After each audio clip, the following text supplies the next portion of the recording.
Oke, assalamualaikum warahmatullahi wabarakatuh. Selamat pagi.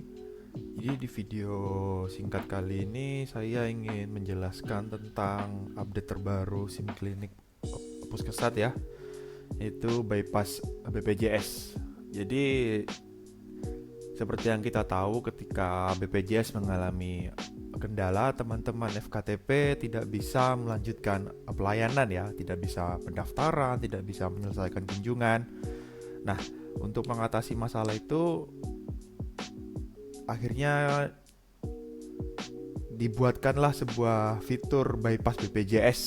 Jadi agar pelayanannya tetap bisa berjalan meskipun BPJS-nya sedang gangguan. Oke, jadi langsung saja kita contohkan. Jadi di bypass BPJS ini kita akan mencoba dua case ya, dua case permasalahan, di mana yang pertama ini gangguannya sejak dari pendaftaran, dan yang selanjutnya gangguannya sejak ada di ruang dokter. Nah, jadi kita langsung aja masuk ke pendaftaran. Kita tambah pendaftaran seperti biasa. Kita pilih pasiennya ya, misalkan ini.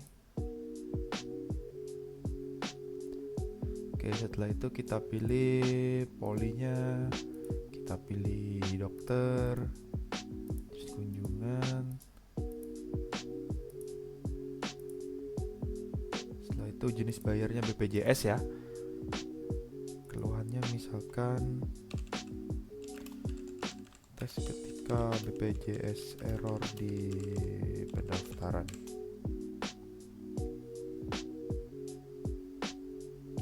Setelah itu, nah, jadi di pendaftaran ini, di menu di tombol simpan ini sudah ditambahkan tombol baru, yaitu bypass BPJS. Nah, ketika BPJS-nya sedang gangguan di pendaftaran ya, misalkan di pendaftaran BPJS-nya gangguan, silakan teman-teman langsung menggunakan tombol ini, tombol bypass BPJS. Ini kita klik. Nah, muncul informasi seperti ini. Pastikan menggunakan fitur bypass BPJS hanya pada saat terjadi gangguan pada server BPJS. Jadi yang perlu digarisbawahi oleh teman-teman FKTP adalah penggunaan fitur bypass BPJS ini disarankan hanya ketika saat server BPJS-nya sedang error. Jadi kalau misalkan ternyata itu errornya hanya karena FKTP lupa mengganti password piker, lupa menambahkan jadwal dokter, itu tidak disarankan menggunakan bypass BPJS ini ya, karena bypass BPJS ini nanti jatuhnya di sumber antrean adalah bridging piker dan bukan bridging antrean. Karena kita tahu BPJS sekarang sedang menggencarkan ini ya, bridging antrean ya, bukan bridging piker di sumber antreannya. Jadi silakan menggunakan bypass BPJS ini hanya saat BPJS benar-benar gangguan. Oke, ini kita lanjutkan dulu. Kita ya. Nah, data berhasil disimpan ya. Coba kita cek di sini di bridging picker-nya. Pendaftaran by provider misalkan.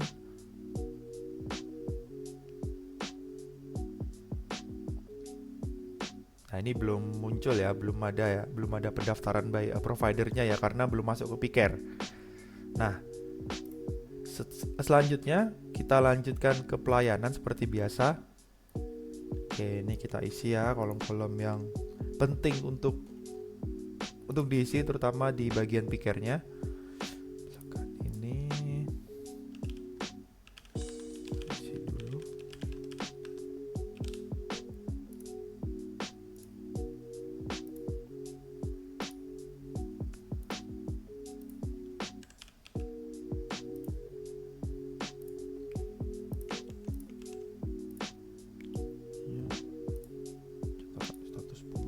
Nah, yang perlu digarisbawahi juga untuk teman-teman FKTP, ketika menggunakan fitur bypass BPJS, status pulangnya silahkan dibuat berobat jalan terlebih dahulu. Karena untuk membuat vaskes rujukan atau memilih vaskes rujukan, membuat rujukan itu kan kita butuh bridging BPJS ya untuk mengambil daftar rumah sakitnya. daftar vaskes rujukannya. Jadi ketika BPJS sedang gangguan, otomatis kita tidak bisa memilih vaskes rujukan. Nah, ini bisa dibuat berobat jalan terlebih dahulu agar pelayanannya bisa diselesaikan. Semisal kunjungan tersebut membutuhkan rujukan, silahkan dibuatkan di piker. Langsung dibuatkan di piker, yang di sini dibuat berobat jalan saja. Setelah itu diklik selesai ini, yang warna kuning. Nah, jika penggunaan bypass BPJS ini dilakukan di depan, di pendaftaran, maka tombol selesainya akan seperti ini. Ini tidak mengirimkan ke BPJS ya, hanya menyimpan di antrian lokal saja. Kita coba terlebih dahulu. Ini, nah, pastikan menggunakan fitur bypass BPJS hanya pada saat terjadi gangguan pada server BPJS. Ini kita klik ya. Oke, data pemeriksaan berhasil disimpan. Setelah itu dilayani di farmasi seperti biasa. Jika tidak ada obatnya bisa langsung dinolkan ini saja. Kita konfirmasi. Oke. Nah, itu case yang pertama ya. Sekarang bagaimana untuk case selanjutnya, yaitu gangguannya terjadi di ruang dokter.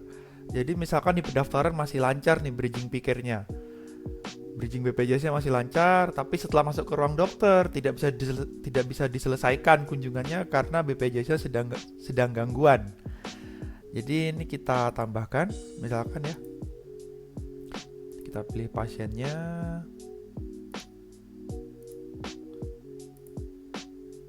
Nah, ini juga sudah kita tambahkan validasi ini ya, pengecekan PRB Prolanis dengan catatan bridging BPJS-nya sedang lancar juga, karena kalau BPJS-nya sedang gangguan, pengecekan PRB Prolanis ini tidak bisa muncul. Jadi kita pilih polinya, pilih dokter seperti biasa. Ini sebagai BPJS, keluarnya tes bypass BPJS ruang dokter misalkan. Nah, ini karena belum ada jadwalnya ya di antrian online, jadi saya pakai ini saja, pakai bridging picker. Jangan klik yang ini ya. Ini kita asumsikan bridging BPJS-nya sedang lancar di pendaftaran. Ini kita klik ini dulu misalkan ya, karena kan kalau di data FKTP ini jam bukanya masih jam 8 nanti, sedangkan sekarang masih jam 4 pagi. Jadi kita pakai bridging picker dulu ini aja. Oke, kita ya. Nah, kita oke. Jadi untuk yang case kedua ini, untuk yang asumsi nanti gangguannya itu di ruang dokter, nanti itu bisa pakai tombol bridging antrian online seperti biasa, atau mungkin tombol bridging picker seperti biasa ya. Bukan tombol yang ini nanti, karena yang ini nanti ini digunakan jika bridging BPJS-nya gangguan dari pendaftaran. Oke, ini sudah ini ya. Coba kita lihat di bridging picker BPJS, pendaftaran web provider, kita cari. Oke, sudah masuk ya. Ini sudah masuk ke picker, tapi statusnya masih baru. Kita selesaikan terlebih dahulu kunjungannya. Nah, ini saya isi dulu data-data yang diperlukan.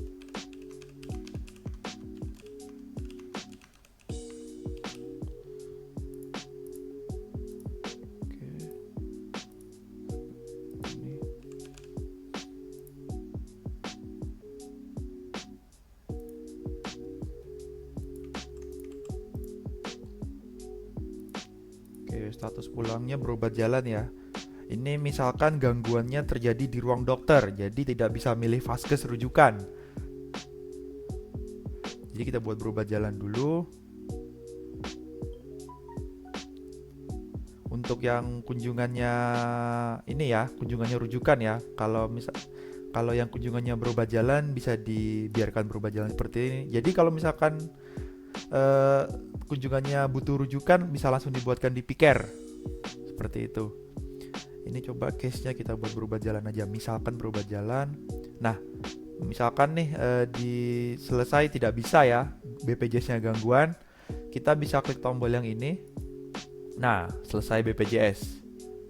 Jadi kalau tombol selesai yang hijau ini, nanti dia akan melakukan pengecekan dulu ke BPJS. Makanya ketika selesainya berhasil, dia langsung ngirim ke Piker, tapi kalau gagal dia muncul notifikasi error ya. Seperti itu. Jadi ini misalkan gangguannya di ruang dokter, jadi kita selesaikan dulu pakai tombol ini, selesai bypass BPJS. Pastikan menggunakan fitur bypass BPJS hanya pada saat terjadi gangguan pada server BPJS. Ini ya yang perlu digarisbawahi betul-betul. Karena takutnya nanti teman-teman FKTP menggunakan fitur bypass ini di masalah-masalah sepele, misalkan lupa ganti password Piker, pakai bypass saja. Lupa masukkan jadwal dokter sesuai Hafiz, pakai bypass BPJS saja. Jangan, nanti itu akan mempengaruhi capaian bridging antrolnya nanti. Nanti akan kena teguran dari BPJS karena bypass BPJS ini jatuhnya nanti di sumber antrian adalah bridging Piker. Ini kita klik ya.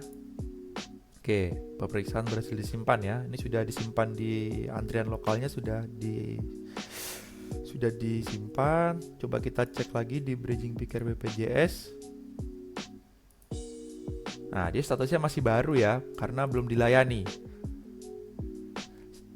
Ini kita selesaikan dulu kunjungan yang tadi di farmasi.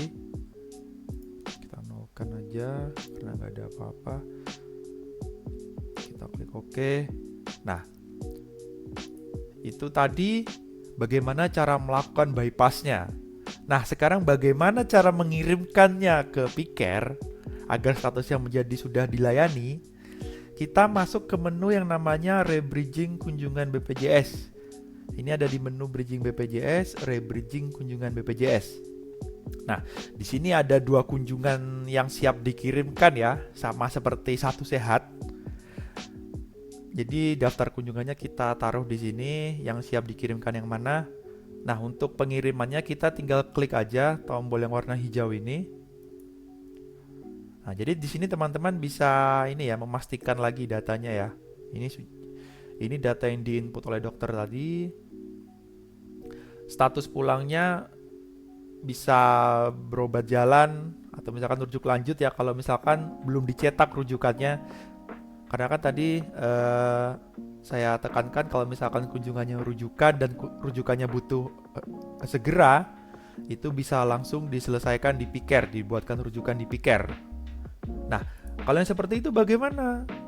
Kalau misalkan kunjungannya ini misalkan sudah diselesaikan di Piker karena rujuk lanjut, itu tidak usah dikirimkan, dibiarkan saja. Karena nanti dia akan gagal. Nanti errornya peserta sudah dilayani di Piker seperti itu. Nah, kalau untuk yang kunjungan rawat jalan bisa kita langsung, maksudnya untuk kunjungan berobat jalan itu bisa langsung kita kirimkan. Misalkan ini berobat jalan nih, kita kirim nih. Oke.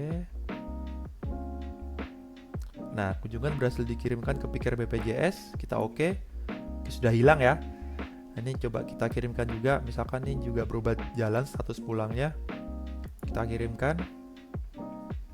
Nah, kita oke.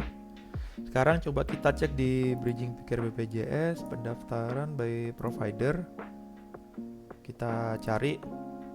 Nah, ini sudah ya, sudah muncul 2 pendaftaran dan statusnya sudah dilayani. Jadi seperti itu caranya bypass BPJS dan melakukan bridging ulang BPJS di akhir kunjungan. Jadi yang perlu dipastikan oleh teman-teman FKTP adalah pastikan menggunakan bypass BPJS ini hanya pada saat kondisi darurat. Hanya pada saat server BPJS sedang mengalami gangguan dan bukan masalah-masalah sepele seperti lupa ganti password, lupa memasukkan jadwal dokter dan jadwal poli, atau mungkin dan error-error lainnya yang sebetulnya bisa diatasi oleh FKTP itu sendiri. Ya, misalkan di settingan edit data kliniknya seperti itu. Jadi untuk pelayanannya seperti biasa, benar-benar seperti biasa aja. dilayani seperti biasa, alurnya seperti biasa. Nanti kalau gangguan baru, kalau BPJS-nya gangguan baru pakai bypass BPJS. Oke, jadi itu saja untuk video kali ini. Jika ada yang ingin ditanyakan, bisa langsung melalui WhatsApp ya, atau melalui kolom komentar. Terima kasih. Wassalamualaikum warahmatullahi wabarakatuh.